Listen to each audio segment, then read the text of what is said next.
ሉዓላዊ ከሁሉ የበላይ ዳኛ የሚለው ወጥተው እንደቀሩ ያውቃሉ። ይሄ የደረሰባችሁ ያለው ነገር በኃጢአታችሁ ምክንያት የመጣ ነው እያለ አይደለም። የቤታችን ማረፊያ አንዳንዱን ነገር ተሸክመው አትችለውም፣ ተቋቁመው ወይም ደብቀው አትችልም።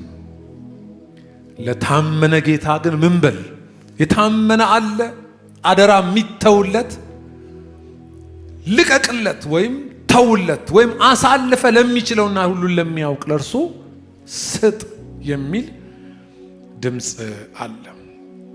ቅድም ቆመን ባነበብነው ቃል ላይ በጣም አስደንጋጭ የሚመስሉ ቃሎች አሉ። የመጣባችሁ የሚላለ ቁጥር 12 ቁጥር 16 አይፈር ይላል። ምን የሚያሳፍር ነገር ገጥሟቸው ይሆን? በጣም ሳቢ ቁጥሮች ናቸው። እንደገና ደግሞ የመጣባችሁ ነገር አለ ይላል።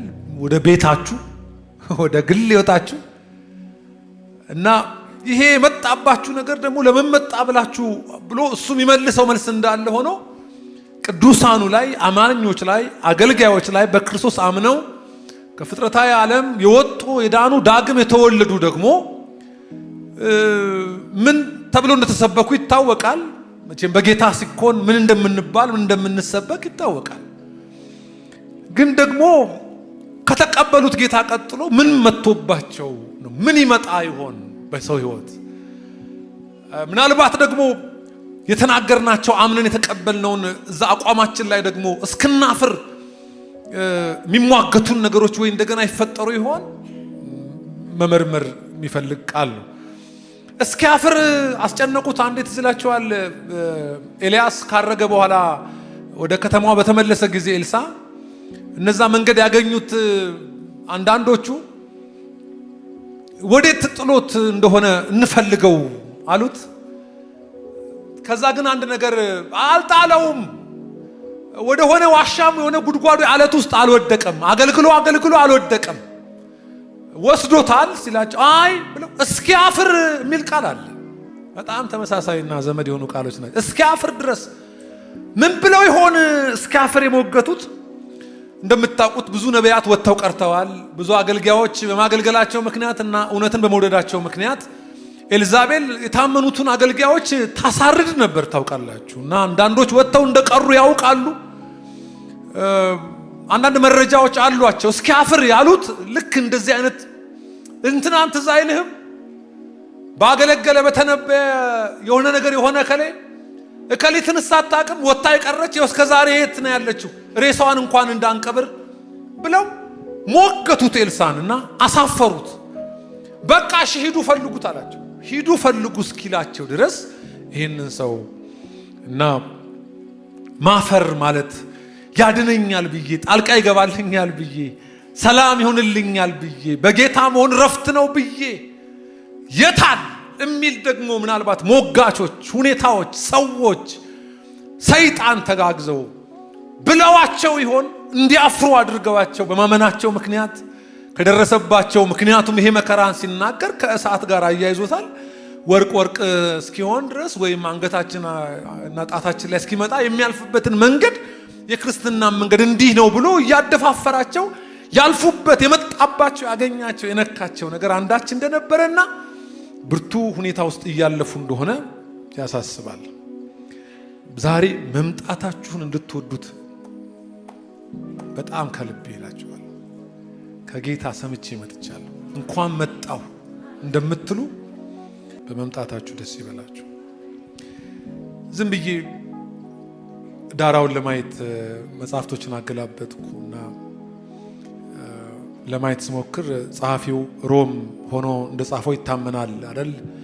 ይሄንን የጴጥሮስን መልእክት እና ሲጽፍላቸው ደግሞ በዛን ጊዜ በሮማውያን ቅኝ ግዛት ውስጥ ለነበሩ በማይነር ኤዥያ የሚባለው ወይም አሁን ቱርክ ተብላ በምትታወቀው አካባቢ ለነበሩ በትውልዳቸው የይብሩን ቋንቋ እየተናገሩ አፋቸውን ለፈቱ ለአይሁዳውያን ጌታ ኢየሱስ ክርስቶስን በማመናቸው ምክንያት ከማህበረሰቡ የተገለሉና እንደገና ደግሞ በብዙ ሁኔታ እያለፉ ለነበሩ አንዳንድ መጽሐፎች ላይ ደግሞ እንደ መበተን ያረጋቸው መሰብሰብ ያቃታቸው ከደረሰባቸው ፈተና የተነሳና ይህንን ያቅ ለነበረ ጴጥሮስ መንፈስ ቅዱስ በዚህ ጸሐፊ በኩል እነዚህን ሰዎች አድሬስ ለማድረግ ፈልጎ ከሮም ቱርክ አካባቢ ለነበሩ ዳግም ለተወለዱ አማኞች የተጻፈ ደብዳቤ እንደሆነ ይታወቃል። በዚያን ዘመን በኑሯቸው ደካማ ነበሩ። በአጋጣሚ የሚመስል ልቤን ነካኝ። ምን አይነት ሰዎች ናቸው የሚለው የተጻፈላቸውን ሳጠና ድሆች ነበሩ፣ ደካሞች ነበሩ።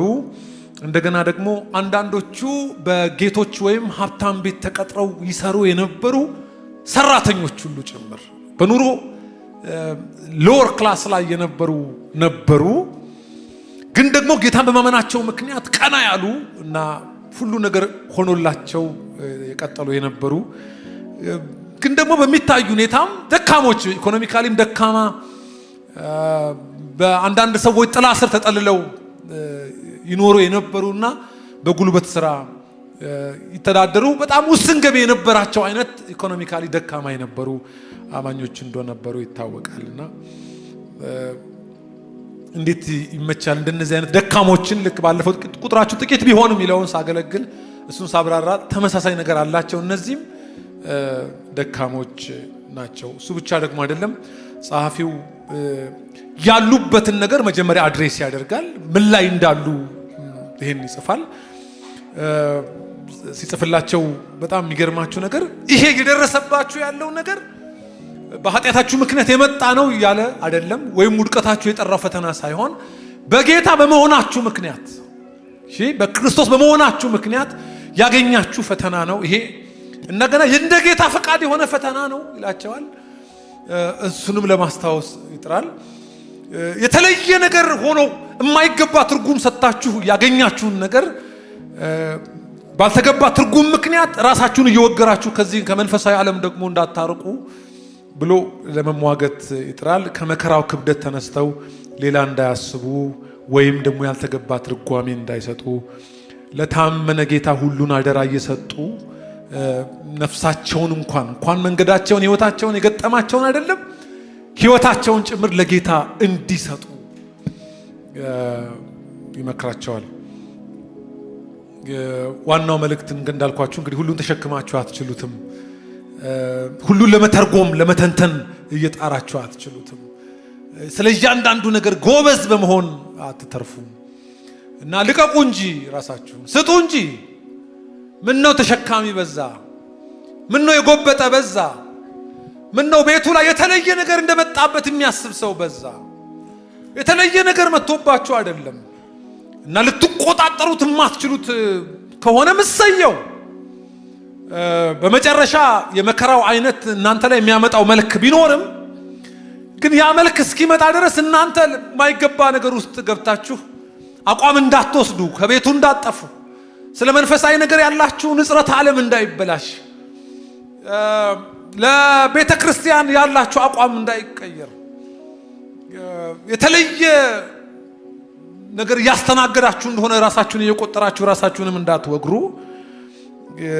ብሎ መልእክቱ ዋናነት ምሉ የጴጥሮስ መልእክት በተለይ አንደኛ ጴጥሮስ በእነዚህ ምዕራፎች ውስጥ አምስቱ ምዕራፍ ላይ እነዚህና ይሄንን ድምጽ ምዕራፍ 1 ላይ ታገኙታላችሁ። ምዕራፍ 2 3 ላይ ምዕራፍ 4 እንዳለ ሆኖ ምዕራፍ 5 ላይ ስትሄዱ ደግሞ እርሱ እኮ ስለእናንተ ያስባል የሚል ቃል አለ እና የሚያስጨንቃችሁን እርሱ ላይ ስጡት ወይም ጣሉት፣ ስጡ ነፍሳችሁ ለታመነ ጌታ አደራ ብሎ መልሶ ምዕራፍ 5 ላይ ይሄንን ያነሳላችኋልና በጣም ደስ የሚለው ያሉበትን ነባራዊውን ነገር አይክድም ጸሐፊው። እንደገና እሱ ብቻ አይደለም እስኪያፍሩ የተሞገቱ እንደሆነ እሱንም ኮንሲደር ያደርጋል። ምንድነው ይሄ እስኪያፍሩ? ቅድም መግቢያ ላይ እንደነገርኳችሁ ባላመንኩ እስኪሉ ወይም ደግሞ የክርስቶስ ተከታይ ባልሆንኩ እስኪሉ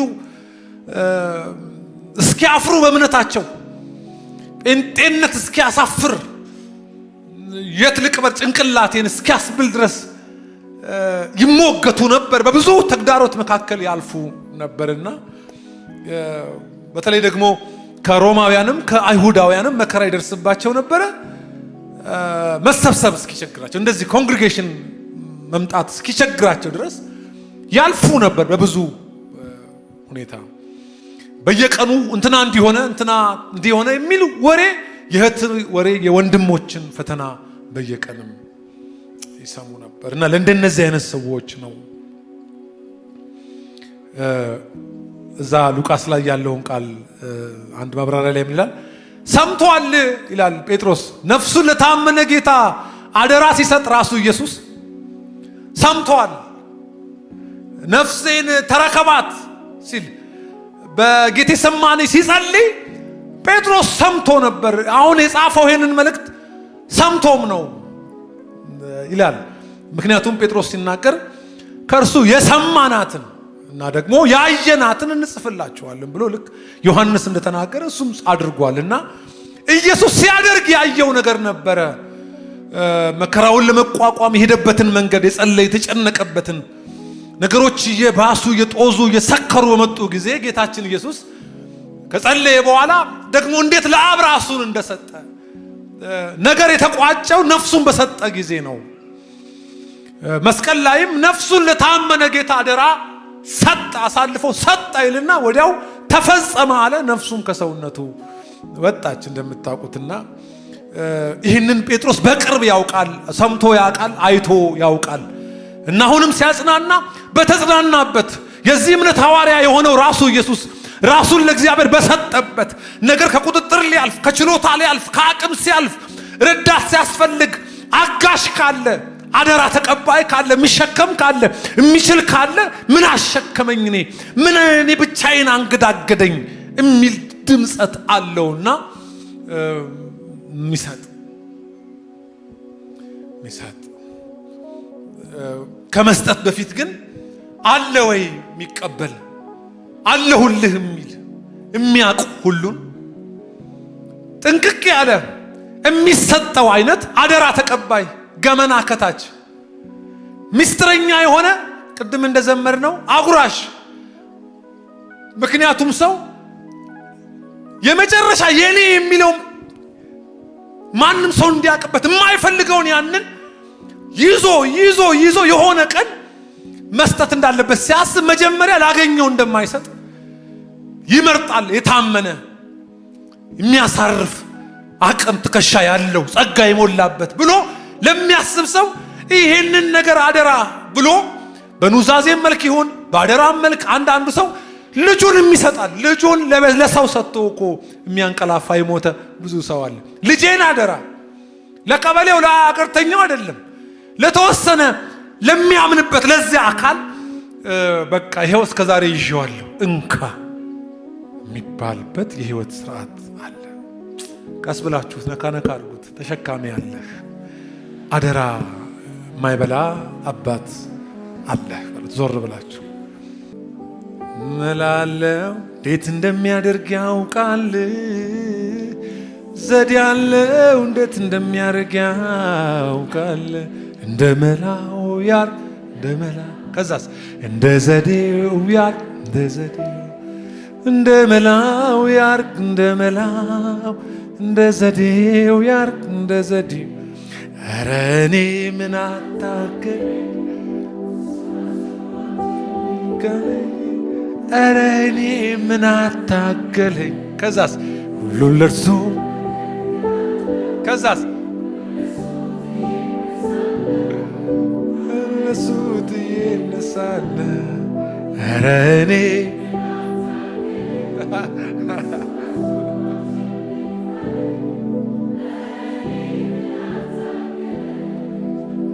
ስር በርከክላለው ከዛስ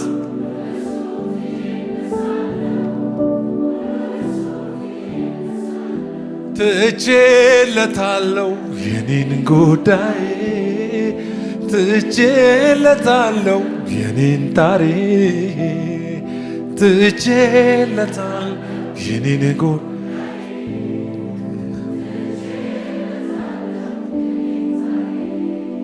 እግዚአብሔር ተባረከ ይሁን። በቃ እዚህ ውስጥ ሆኖ ለተወሰነ ጊዜ ሊንገዳገዱ ሞክረዋል። ያልፉበት የነበረው ሁኔታ ጊዜ ፈጀ። ይሄ ተወሰነ ጊዜ ቆይቶ ነበር እና እየወሰደ ከነበረው ጊዜ የተነሳ በመካከላቸው ምናልባት አንዳንድ ወንድሞች ሳይነሱ አይቀሩም። ምንም ማወራችሁ ነገር ሙሉ ለሙሉ እዚህ ውስጥ አለ እና የሚያነሱት ሐሳብ ምን ተርፋለሁ ሳይሉ አይቀሩም። አንዳንዶቹ እግር ቀጠነ ቸርች ሄድን ምን ትርፍ አገኘ? እንዳውም ስንሰበክ የተባለው እኮ እንዲህ አልነበረም። ሰላም ነው፣ ረፍት ነው፣ ፍቅር ነው፣ የዘላለም ሕይወት ተብለን አልነበር እንዴ መጣ ነው? ምንድነው? ምን ጉድ ነው? ከዛን ቀን ጀምሮ እላያችን ላይ እንደዚህ መጣብን ነገር ምንድን ነው? ይህን ጥያቄ ምድረ በዳው መንገድ ላይም ጠይቀዋል። ምንድነው ምድረ በዳው ይሉ ነበር። ማያልቅ ምድረ በዳ፣ እማንደርስበት ሀገር። እንዳውም ጳውሎስ ልዩ ፈተና እንደደረሰባችሁ ራሳችሁን አትቁጠሩ አይደለም የሚላቸው። ምክንያቱን ያነሳል የግብፃውያንና የእስራኤላውያንን ታሪክ። እንዳውም ከምትችሉት በላይ ትፈተኑ ዘንድ የማይፈቅድ እኮ እግዚአብሔር የታመነ ነው። ከፈተናው ጋር እኮ ምን ያደርግላችኋል? እስቲ መውጫ በለው አንዴ፣ ዞር በል። መውጫ አለው በሉት። ፈተና መውጫ የሌለው አይደለም፣ ንገሩት። መውጫ አለ። ከመከራው ከፈተናው ጋር እኮ መውጫ አለው። እግዚአብሔር መውጫን ደግሞ ያደርግላችኋል። ልክ ሌላው ትርጉም ላይ ደጁን ይከፍትላችኋል። የመውጫውን በር ከፋቹ ራሱ እግዚአብሔር ነው ብሎ የተለየ ነገር እንደደረሰባችሁ ራሳችሁን ፈተናዎቻችሁን አታጉሉት ብሎ እነዚህም የደረሰባችሁ እንደውም ሊፈትናችሁ ስለሚሆነው መከራ ድንቅ ነገር እንደመጣባችሁ አትቁጠሩ። የመጣበት ምክንያቱ እናንተን ለማጥፋት ለማጥቃት ከምድር ለመደምሰስ ነው። ግንስ ያንኑ ፈተና እግዚአብሔር ለክብር ይቀይረዋል አለ። ተግዳሮቶቻችሁ የክብር ነው፣ የለቅሶ አይደለም። የአንገት መድፊያ ማቀርቀሪያ፣ ተስፋ መቁረጫ አይደለም። መጽኛ ነው፣ ወደ መልካችሁ መምጫ ነው፣ ክርስቶስን የምትመስሉበት ነው፣ ወደ ክብር መሄጃ ነው፣ የክብር መንገድ ነው ብሎ ለማሳመን ከመጣሩ በፊት የመጣባቸውን የፈተናውን ብዛት፣ የመከራውን አይነት፣ የተግዳሮቱን በላይ ሳይደራረብባቸውና ይሄ ነገር ምንድነው የሚል ሰው በመካከላቸው መነሳቱ አይቀርም። እንደነገርኳችሁ ደግሞ በእናንተ ማንም ነፍሰ ገዳይ ወይም ሌባ ወይም ክፉ አድራጊ እንደሚሆን ወይም በሌሎች ጉዳይ እንደሚገባው ነው መከራን አይቀበል። አሁን የመጣባችሁ መከራ ሌባ ስለሆናችሁ አይደለም፣ ነፍሰ ገዳይ ስለሆናችሁ አይደለም። በዚህ መከራ አይምጣባችሁ እንጂ ግድ የላችሁም ብሎ ያደፋፍራችኋል። ልዩ ሁኔታ ውስጥ አይደለም ያለው፣ ሁሉን በሚቆጣጠሩ አይኖች ፊት ነው ያለው። የሚችል የሚያውቅ ለአደራ የሚበቃ አምላክ ፊት ነው እየሆናችሁ ያላችሁት እና በየቀኑ ደግሞ ላይ ሲደራረብ አረ አሁንስ በዛ የሚሉ በፍጹም የማትጠብቁት ሰው እንደሱ ባረገኝ የምትሏቸው አንዳንድ ሰዎች ስትጠጓቸው መቼ ይሆን የሚወስደኝ የሚሰበሰበኝ? ራስ ማጥፋት መቼም ኃጢአት ነው የሚል ሰው በመካከላችን መፈጠር ጀመረ እና አንድ ነገር ሲደራረብ ወይ ደግሞ አቋም ትቻለሁ ነው ቸርች ወጥቻለሁ የሚሉ ደግሞ አሉ። ብቀርስ ቸርች፣ አንዳንዶቹ ደግሞ ብቀይርስ ቸርች ብቀይር ደግሞ ልቀይርና ሌው እስቲ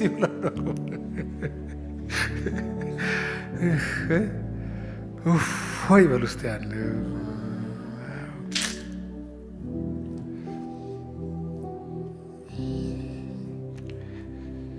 ባየው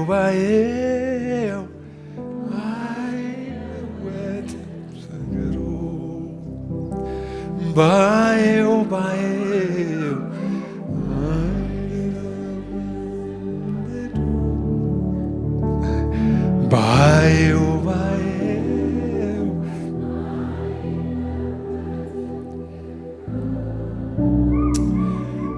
እንደ ትላንቱ እንደ ልጅነቴ ነው መውደዱ እንደ ሰው ቢሆን አንቺ ነበር በስጋት እያልኩኝ ይጠቅሙ ይሆን ቀየር ይሆን በማለት ኧረ እርሱ ግን እንደዚያው ነው እንደ ድሮ እንደ ጥንቱ አባቶቼ እንዳወሩለት። ምንድነው አሁን የጀመረው? ማስተዋወቅ የጀመረው አባታቸውን ነው። አባታቸውን ማስተዋወቅ ይጀምራል። ምንድነው ያስተዋወቀው? ይሄ አባት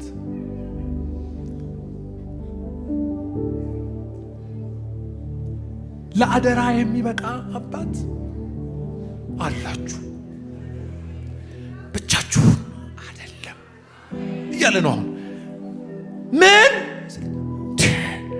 ድሆች ትሆኑ ፈተና ቢበዛም ወደ የቤቶቻችሁ በየግል ብዙ ነገር ቢመጣም፣ አረ አንድ ሚስጥር ልንገራችሁ ያልነገሯችሁ አለ እኮ። እንዳውም ባልተለመደ ሁኔታ ያቀርበዋል። ሰማይን ፈጣሪ ይለዋል። ነፍሱን ለታመነ ፈጣሪ አባት፣ ሉዓላዊ፣ ከሁሉ የበላይ ዳኛ የሚለውን ቃል ለማብራራት ሲፈልግ ፈጣሪ የሚለውን ቃል ይጠቀማል። እዚህ ጋር ጸሐፊው አለ አባት። ምን ሆንክ ነው? አለኝታ አለ፣ በድካም የሚራራ አለ።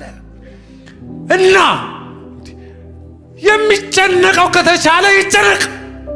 አንተ ስለምን ትጨነቃለህ? ሚሸከም ይሸከም፣ ልቀቅ። ወዳጅ አለ፣ አባት፣ ፈጣሪ። ያመናችሁት እሱ ለዚህ ቀን ነው፣ ለእንዲህ አይነት ሁኔታዎቻችሁም ነው። ከአቅም በላይ ልትቆጣጠሩ እምቢ ባለ ተግዳሮት መሃል አባት አላችሁ። አለኝ በሉ። ሰው ባደናቀፈው ቁጥር አለኝታውን እንደሚጠራ ይሄ እንቅፋት ሰማይን ያስጠራችሁ እንጂ አባት አለ፣ አጋዥ አለ፣ ረዳት አለ፣ አጽናኝ አለ፣ አደራ ተቀባይ አለ ሚል ድምፅ አለው። ለነፍሳችሁ ንገሯት፣ አባት አለኝ። አባት አለ ይላቸዋል አለ። ሁለተኛ ደረሰብኝ ብላችሁ እንደሆነ ነገር አትቁጠሩ ብቻ ሳይሆን አትፈሩ። ተግዳሮት ስለገጠማችሁ፣ ልዩ ልዩ ፈተና ስለገጠ ይሄ አያሳፍርም። ኃጢአት እንጂ የሚያሳፍረው፣ ሰው መግደል እንጂ የሚያሳፍረው፣ ነውር እንጂ የሚያሳፍረው በክርስቶስ በመሆናችሁ ምክንያት የሚመጣ ምንም ነገር ክብር እንጂ ውርደት አይደለም። ቀና ማያ እንጂ ማቀርቀሪያ አይደለም። የሞላላችሁ እንጂ ጎሎባችሁ አይደለም። የገባችሁበት መንፈሳዊው ሰርክል ሚያሳፍር ተሸምቅቃችሁ ከሰው የምትደበቁበት አይደለም። አወቀው ወይ አላወቀው ወይ ብላችሁ የምትሸማቀቁበት አይደለም። ኢየሱስ ክብር እንጂ ሀፍረት አይደለም። ጴንጤ መሆንሽ ክብር እንጂ ውርደት አይደለም። መከራ ክብርህን ማውሪያ እንጂ መዋረጃ አይደለም። በክርስቶስ መሆን ማመን፣ ካመን በኋላ የሚመጡ ተግዳሮቶች በሙሉ እኛ ቤት ሚኒንግ አላቸው። እምንፈታቸው አይደሉም። ከአቅማችንም በልክ ይሁን ከአቅማችንም በታች ከአቅማችንም በላይ ያለ ልክ ቢከብድህም አትፈር። የሚያሳፍር ህይወት ውስጥ አልገባህም ይላል። ይሄ የተያዘው መልእክት ነው። እስቲ አላፍርም በለው አንድ ጊዜ። በጌታ በመሆኔ አላፍርም በለው አንድ። ክብር ለስሙ ይሆንለት። አትፈሩ። የመልእክቱ ዋናው ጭብጥ ነው። ርዕሴ እስካሁን ደረሴ ያልመጣሁት መነሻውን እሱ ልስጣችሁ። ይህን ከጨረስኩና እዚህ ጋር ከተግባባን ቀጥሎ በደንብ እንግባባለን። ሃሌሉያ አንዳንድ ነገሮች ወደ መልካቸው የሚመጡት እኛን በማጣታችን በኩል ውስጥ ናቸው። እነዚህ የምናልፍባቸው መንገዶች እንደ ወርቁ ከዛ ለማብራራት ይጥርና ወርቅንና ፈተናን ወይ እሳትን ያመጣና ክርስትናም እንዲህ ነው ይልና ኢየሱስም ቢሆን የከበረው እንደዚህ ነው ብሎ እኔ ይሄንን እድሜያችሁን ሁሉ ስናገር ከርሜያለሁ። 3 ቁም ነገሮችን ግን አስጨብጫችሁ ብደመድመው ይሻለኛል። መዝሙር 37:5 ላይ በጣም ዘመዳሞች ቃሎችን ይናገራል። 37:5 ላይ እኔ ላንብበው። 37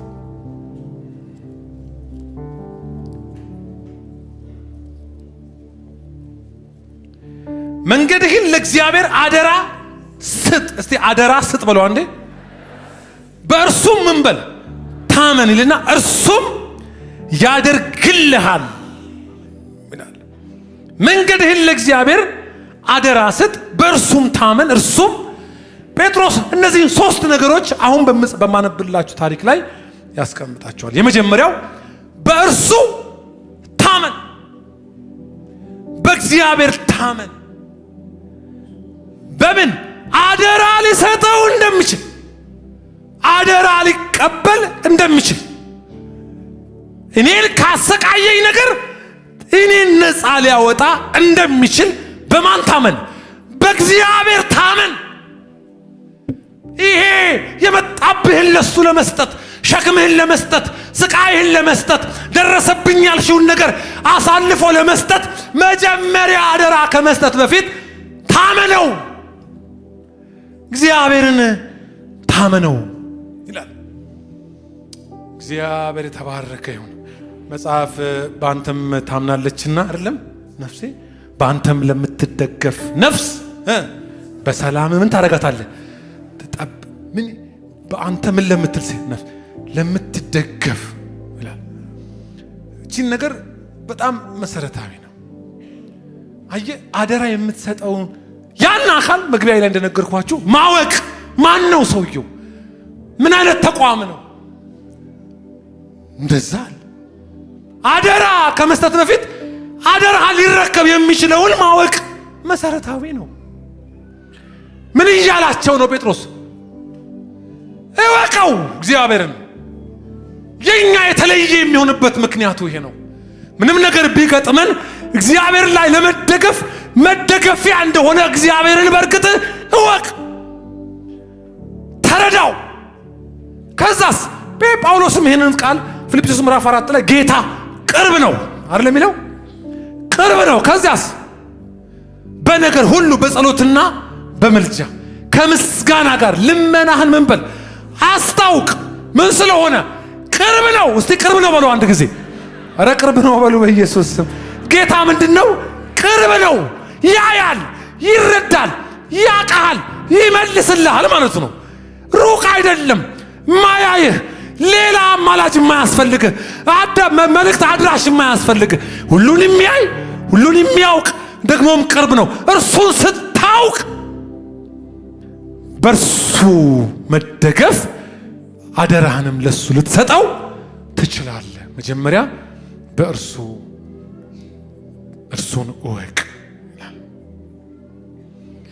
በእርሱ መታመን ይሆንልን ነው። በእግዚአብሔር መታመን። በክፉዎች ላይ አትቅና፣ አመፃንም በሚያደርጉ ላይ አትቅና፣ እንደ ሳር ፈጥነው ይረግፋሉ። በእግዚአብሔር ታመን፣ መልካምንም አድርግ፣ በምድርም ተቀመጥ፣ ታምነህም ተሰማራ። በእግዚአብሔር ደስ ይበልህ፣ የልብህንም መሻት ይሰጥሃል። መንገድህን ለእግዚአብሔር አደራ ስጥ። በሰው አትታመን። የአደራ የምትሰጠው ሰው ራሱ ሊሚት ነው፣ ይወሰናል። እድሜ፣ ቦታ፣ ሁኔታ ይወስነዋል። በእግዚአብሔር ግን ስትታመን ለዘላለም የሚኖር ለመታመን የሚበቃ የሚያሳርፍ የእረፍት አምላክ ነው። በእግዚአብሔር ታመን በሉት። ያዛርኩትና በእግዚአብሔር ባልና ሚስት ከሆናችሁ ብትነጋገሩ ጥሩ ነው። የቤታችን ምሰሶ እሱ ነው። ተነጋገሩ። ደሞዛችን አይደለም፣ ያሉን ዘመዶች አይደሉም፣ ያለን ሪሶርስ አይደለም፣ የምንቆጥረው ንብረት ቋሚ ተንቀሳቃሽ አይደሉም፣ ንብረታችን ልጆቻችንም አይደሉም። የቤታችን ማረፊያ እግዚአብሔር ነው። አባት አለኝ ካላችሁ ለእግዚአብሔር ምስጋና አቅርቡ። አባት አለ። ሁለተኛው እዛው ጋር አደራ ስጥ፣ በእርሱ ምን በል ታመን። ከዛስ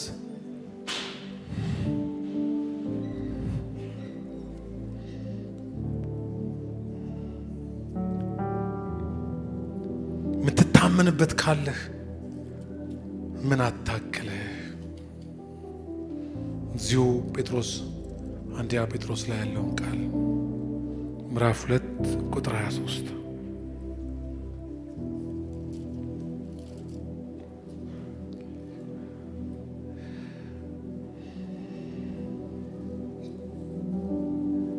ቁጥር 18 ላይ ልገመው። ሎሌዎች ሆይ ለበጎችና ለገሮች ጌቶቻችሁ ብቻ ሳይሆን ለጠማማ ደግሞ በፍርሃት ሁሉ ተገዙ።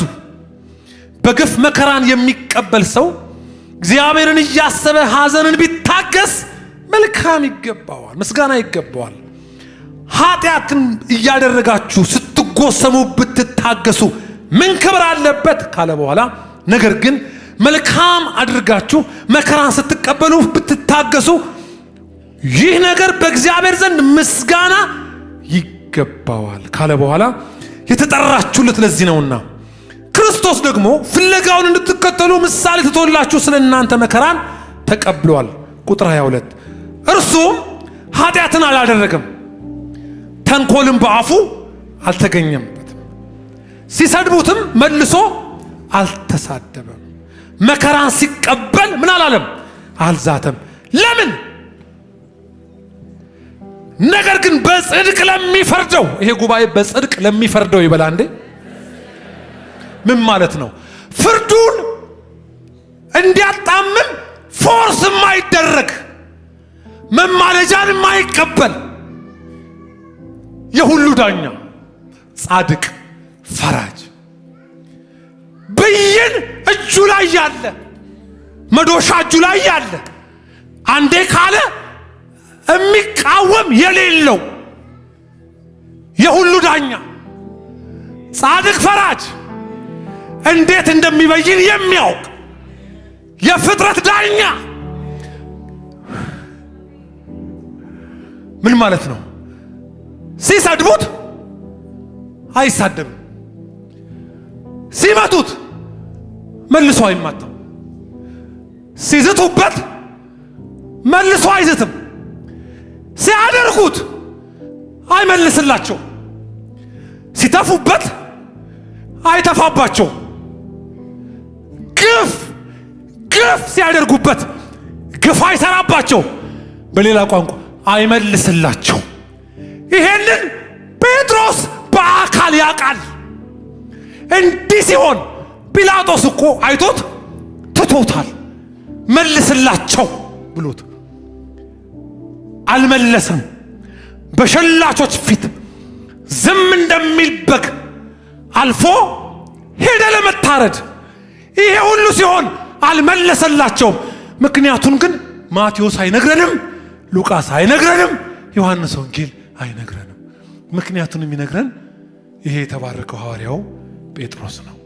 አይ እሱ እኮ ያልመለሰው የሚመልስለት ስላለው ነው። በጽድቅ የሚፈርድ ዳኛ አለው። ፍለጋውን ትቶላችሁ ሄዷል። ተከታይ ናችሁ በእሱ። አዎ የክርስቶስ አዎ ያመናችሁት እሱን የበራላ እሱ። እንግዲያውስ ምኑን ትቶላችሁ ሄዷል? ትቶት የሄደው መንገድ ይሄ ነው። የመናቅ መንገድ፣ የመተፋት መንገድ፣ የመከራ ብዛት መንገድ፣ የተወላችሁ መንገድ ይሄ ነው።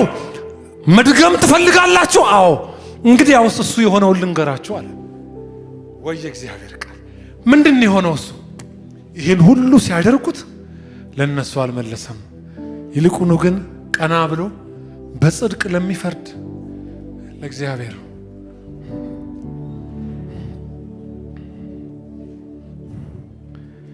ራሱን አሳልፎ ሰጠ። ምን ማለት ነው? እንካ ራሴን ለሞት አይደለም ራሱን አሳልፎ የሰጠው። ቀድሞ ለእግዚአብሔር ራሱን ሰጠ። ዳኛ አይደለ? ፈራጅ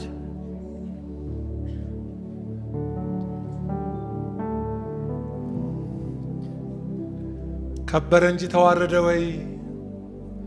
ተዋረደ አትበሉ፣ ከበረ በሉ። ራሱን ለአብ ሲሰጥ ለዳኛ ነው የሰጠው። ወዳጆች ሆይ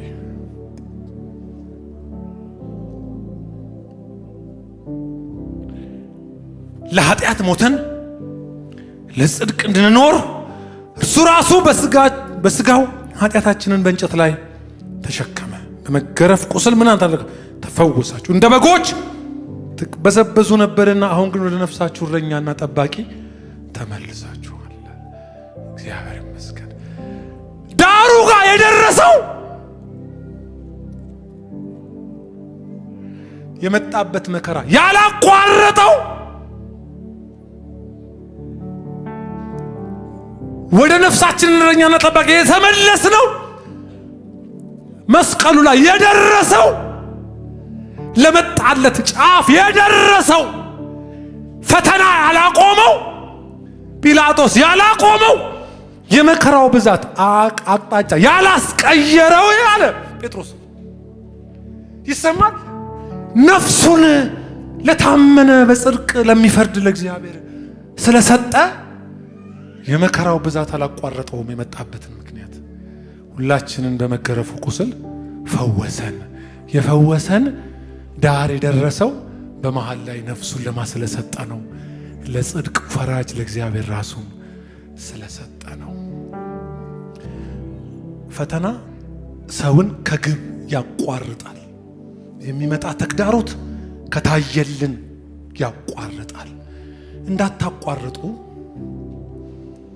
ይህንን እንዳታቋርጡ ልመዱ። ምን ማድረግ? መስጠት። እንካ እንካ ተረከበ። ሲሰድቡበት፣ ሲዝቱ፣ ሲተፉበት እንካ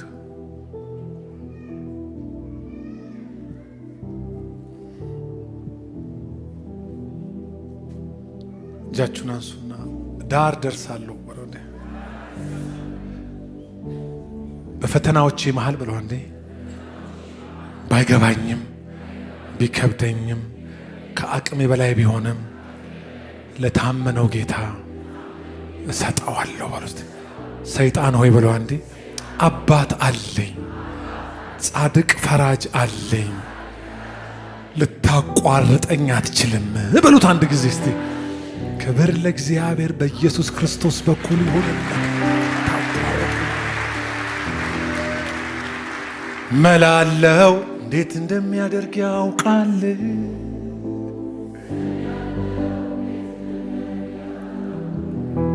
ሶስተኛውን ልበላችሁና ልጨርስ። ቃሉ ጋር ነው ያለሁት። አሁንም ሶስተኛውን በጣም ነው ደስ የሚለኝ። ይሄ ቃል ያከናውንልሃል ይላል ቃል። ያው አሁን መጨረሻ ላይ ነገርኳችሁ ቃል ማለት ነው። ምንድነው የሚለው?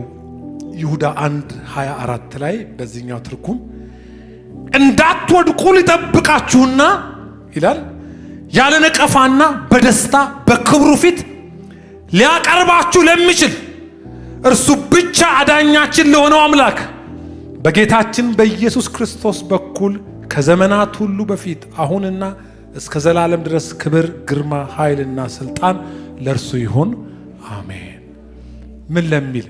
ለሚያከናውናችሁ። እስቲ ያከናውነኛል በለው አንዴ። ማከናወን ምን ማለት ነው?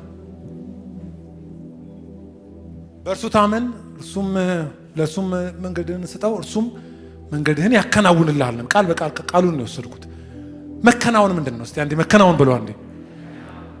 መከናወን ማለት ባጭሩ መደምደም፣ መጨረስ፣ ጫፍ መድረስ፣ የነካችሁት ነገር እስከ መጨረሻው መዝለቅ፣ ጥሪ ከሆነ እስከ ዳር መድረስ፣ ቤት መስራት ከሆነ መደምደም፣ ቀለም ቀብቶ መጨረስ። መከናወን ማለት መጨረስ ማለት ዳር መድረስ ማለት። ክብር ለእግዚአብሔር። ጫፍ መድረስ ማለት በምን ምክንያት? ካልሰጠኸው እነዛ ነገሮች መንገድ ላይ ያቋርጡሃል። ስትሰጠው ግን የሰጠኸው ዝም ብሎ ሊይዘው ወይ ሊያስቀምጠው አይደለም፣ ይመልስልሃል። አከናውኖህ አንተን ዳር አድርሶህ መጨረሻህን ወስኖት ታየዋለህ። 1:6 ላይ ነው ፊልጵስዩስ ምዕራፍ 1 በእናንተ መልካሙን ስራ የጀመረው እስከ ኢየሱስ ቀን ድረስ ይልና እንዲፈጽመው እንዲደመድመው መጨረሻን። ይህንን ተረድቻለሁ። ይሄ መረዳት ምን ማለት ነው? ያለ መጨንገፍ መረዳት፣ ያለ መቋረጥ መረዳት፣ ስታክ የማያረግ የአንድ ሰሞን ነው ያልሆነ ህይወት። ምን እያረገ እየሰጠ ነው? እየወረወረ ጫናውን እየሰጠ የሚያስለቅሰው እየሰጠ ይሸከም ራሱን ጭምር ሳይቀር እየሰጠ መጨረሻ ስለ ያ የሰጠው የተረከበው እሱ ያከናውንለታል። መከናወን፣ ዳር መድረስ፣ መጨረስ፣ መጠንቀቅ። እጃችሁን አንሱ፣ ጸልያለሁኝ። የጭንገፋ መንፈስ የተመታ ይሁን በኢየሱስ።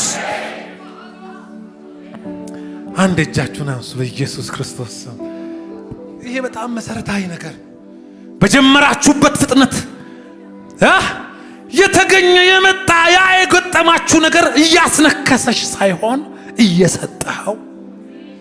ጸልያለሁኝ። ይህንን እየተጠበቀ ሰይጣን ፈተናን ተግዳሮትን እየጠበቀ መከራን በማብዛት ሰውየውን ከህይወት፣ ሰውየውን ከጸሎት፣ ሰውየውን ከጥሪ ለማቋረጥ እጃችሁን አንሱ።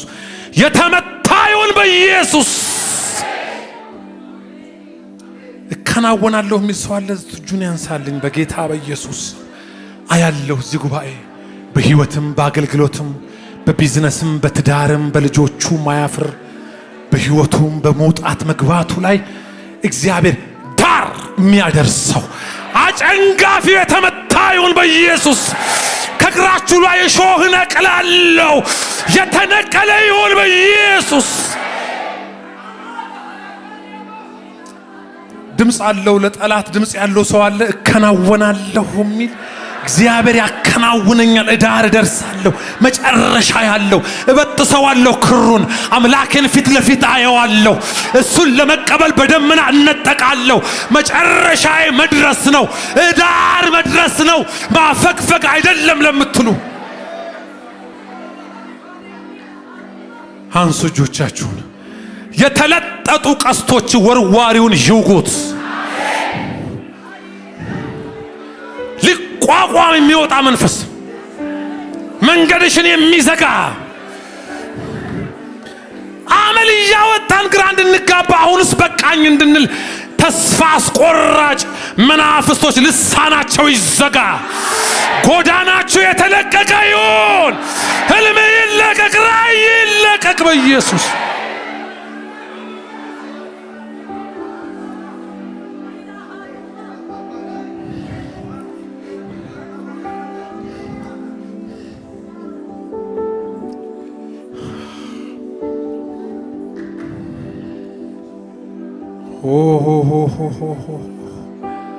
ተከናዋኝ። እኔ ለሀገሬም ጸልያለሁ። በእውነት ለሀገሬም እዚህን ድምፅ ለምትሰሙ ውጭም ውስጥም ላላችሁ፣ ኦንላይን ላላችሁ፣ እዚህ ጉባኤም በመንፈሴም በቃ ባለንበት ስፍራ ሁሉ ጸልያለሁ። ጭንገፋ፣ መቋረጦች፣ ጭንጋፍ መንፈስ በጅምር እንዲቀር የሚጥር ዛሬ ጸልያለሁ። ወንድሞቼ ኃይል ያደርጋሉ ዛሬ፣ እህቶቼም ረግጠው ያልፋሉ በጌታ በኢየሱስ ስም።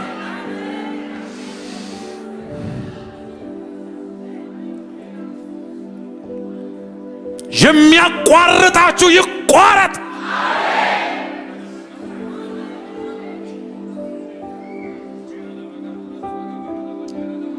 ይሄ መንፈስ ጌታዊ በሕዝብ ላይ እንዲመጣ ጸልያለሁ። ይሄ አላህ ሁሉን ላንተ የሚሰጥ ራሱን ላንተ የሚሰጥ ሸክሙን የሚሰጥ ግራ ያጋባውን የሚሰጥ የከበደውን የሚሰጥ ራሱንም ጨምሮ የሚሰጥ ዳር ለመድረስ ራሱን እየሰጠ የሚቀጥል መከናወን የዚህ ሕዝብ ይሆናል። ከቢዝነስ ተነስቼ ዓላማው ከገጠመኝ ነገር ተነስቼ ስነ መለኮት አልተነትንም። ከምናልፍባቸው መንገዶች ተነስተን የኛን ትንታኔ አንሰጥም። ስንቱን ተሸክመሽ ትችያለሽ የኔ እህት? ስጪው እንጂ ስንቱን ትሸከማል እንዴ? አትችዩ። ያፈርሶሃል፣ እናንተ ያጠፉሃል። አለ ተሸካሚ ዳኛ አለ፣ አባት አለ። እንዴት ኖርኩ? አባት ስላለኝ ነው የሚሸከም። እስክደፋ የሚጠብቅ የለህም ወይ እስክል የሚጠብቅ በርከክ እስክል የሚጠብቅ በመርከኬን በእንባ የሚሞላ የመነካካት የተራክቦ ቦታ የሚያደርግልኝ ጸሎቴን አባ ምለው እናንተ ልትረዱት የማትችሉትን የምናገርበት ቦታ የፍቅር ጊዜ የምናሳልፍበት አንተን ያደረከው ይህን እምልበት ይኸው እንካ እምልበት ስንቱን እሸከማለሁ። አንተ ስንቱ ሊደፋህ ነው አለ። በለዚያ ረጭሁና በቃ በለው አንዴ በቃ። እነዚህን እየሰጠው ቀጥላለሁ። ኢየሱስ ያድናል። እንግዲህ ሸክምን ቶሎ የሚከበንን ኃጢአት አስወግደን የእምነታችን ሐዋርያና ጀማሪ ሆነውን ኢየሱስን ተመልክተን በፊታችን ያለውን ሩጫ በትዕግስት እንሩጥ ይላል። እርሱ ነውርን ንቆ በመስቀል ታገሰ፣ በፊቱም ስላለው ደስታውን እያየ መስቀል ላይ ቆይ። ዙፋን እያየ መጨረሱን እያየ በጨለማ ያለውን ትውልድ ነፃ ሊወጣ ጫፍ እንደደረሰ እያየ እሱን እያየ እውነቱ ይህ አይደለም፣ መጨረሻው ይህ አይደለም፣ መስቀሉ አይደለም መጨረሻ። ክብር አይቷል። ባየው ክብር መስቀል ላይ ታገሰ። ፈተናዎቻችሁን በክብር ታገሷቸው። ነገ በምትቀበሏቸው ደስታ ዛሬ ታገሱ። በእግዚአብሔር ደስ ይበላል።